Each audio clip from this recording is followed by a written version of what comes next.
I've been reading a book. I have a little nightlight, and I read a book at nighttime. The book I'm reading is nasty as fuck, though. What is it? It's called Stalking the Wild Pendulum. It's pretty tight. What's it about? It's just about this dude from like the 1920s who was like, he like dropped out of, what's his name? It's like Isaac Bentov or something. He dropped out of like 8th grade and then went on to become like a patent holding scientist. Nice. Dude, all of his information is just from the astral realm. This dude is so dude, he rules. Look up the guy's name. I forget his name. Someone gave me the book. What was the title again? Stalking the Wild Pendulum. He talks about a lot of stuff, but levels of consciousness and how like the higher level of consciousness, all of consciousness is just Isaac. Itzhak. What's his last name? Bentov? Nice. Itzhak Bentov. Itzhak Bentov, dude. Yeah, and he holds patents. Look up his patents, dude. He holds like medical patents or something. 8th grade education. Where do you get the information? He claims just from fucking deep space. Deep space came and delivered him. Yeah, he's just like, oh yeah, I just meditated upon him. Like, dude, this dude it's the wildest shit. I just read it at nighttime and bug myself out. What are his patents? Spaghetti. Nice. Yeah, the aliens. Come on now. The aliens up there were like, you need diet spaghetti. What else we got? That's one. He's 8th grade education. Automobile brake shoes. Okay. What? Yeah, dude. Pacemaker leads. Yeah, the diet. First of all, dude, diet spaghetti and then brake pads. Yo, man, he's trying Who to. the fuck is this guy? What is diet spaghetti, by the way? I'll look it up. It was the first thing. It was the first thing that came up. I mean, that's pretty good. He was alive in the 20s. He said, guys, Yeah. Lose weight now, ask me how. This could be your dude. He rules. He was like, no more glutens.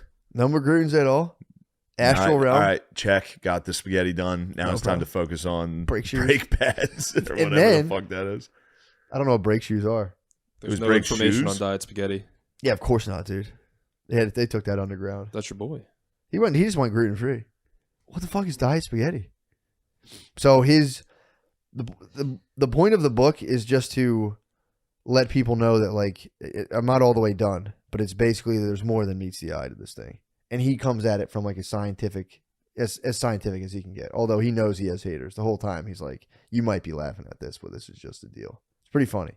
But his thing on consciousness is that it's good you read these. We got to reinforce this. We need to. You might think it's funny, but this is what it is. This is what it is, dude. I like. Don't fucking laugh.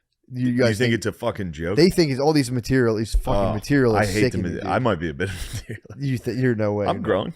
You're not a materialist at all, dude. Do you think I believe in spirituality and beauty? Yeah, of course, dude. Yeah, true. What else is there, dude? True. He goes into the Big Bang theory and how it's basically the universe is expanding, but it's just a mushroom cloud. And it'll reach a point where then it'll just start falling back down on itself. Yeah. And then it condenses into a black hole. And then blows up again. And we shoot up out the other side of a white hole. Oh. And it's just a never ending thing. That can't be his theory though. That's an old common one. But in the 20s he was that was kind of a far out thing. True. It was far out. I heard that at the Harrisburg area community college. Did you really? Then I went home and got drunk with my friends and I was like, dude, it expands and then comes back together. Yeah. And you could relive this exact life for infinity. So you better make it the most of it. True. Black hole, white hole, dude. It stretches space time and it gets so heavy it condenses into a tiny thing and then it goes poof, out of the white hole. Shoots out of the white hole. Right into the black hole. Pretty tight. But he was saying consciousness is just your ability to respond to a stimuli.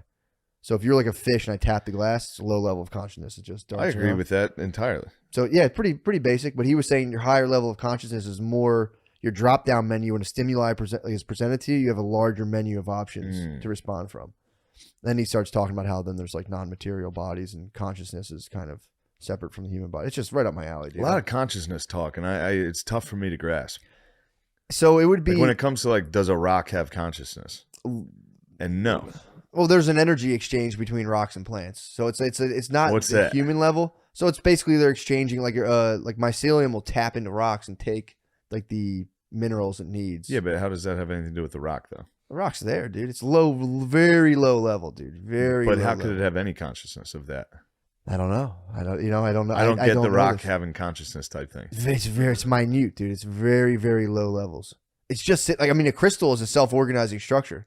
Nobody tells a crystal how to like form itself into a thing. Yeah, but how does that have anything to do with consciousness? It's self-organized. It's choosing on some level to take that shape and to kind of expand this way versus I don't that think way. It's choosing to make itself like that. It just does it.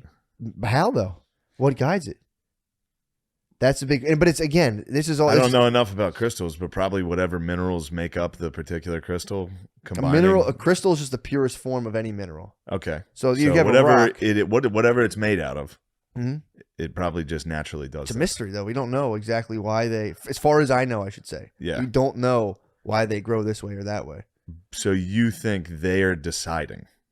I don't know. I don't think it's just crystals. I'm not trying to like catch you here. I'm trying to understand this. My friend, I don't wear it at all. My friend. Here's my. How dare you, dude? My friend, what? Buddy.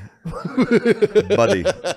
Here's the way I look at it. Here's the way. So you get a filthy materialist like O'Connor saying he is. Human consciousness is just, they call it a meta phenomenon that just rises off of a purely physical process that's inherently meaningless. So we just have sparks and like neurotransmitters, a soup of things that's going on, and it produces our reality that's more or less just this thing you can say, you can discount it. It's total bullshit. But this tiny little bit of material, our brain produces this thing called consciousness, but then you get all of the material of the universe, which our brain's made from, that doesn't produce consciousness. It's like, okay. I doubt that.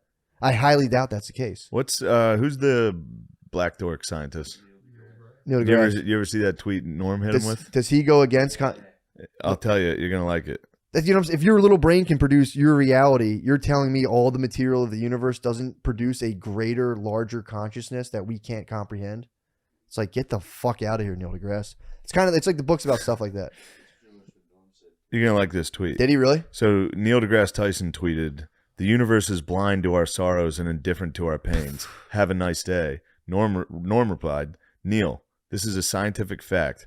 Or he said, "Is this a scientific fact or is this just an opinion? I hope I don't sound combative, but this blunt aphorism..." Fuck, that's not the right one. What the hell? Yeah, get involved. Ruin it.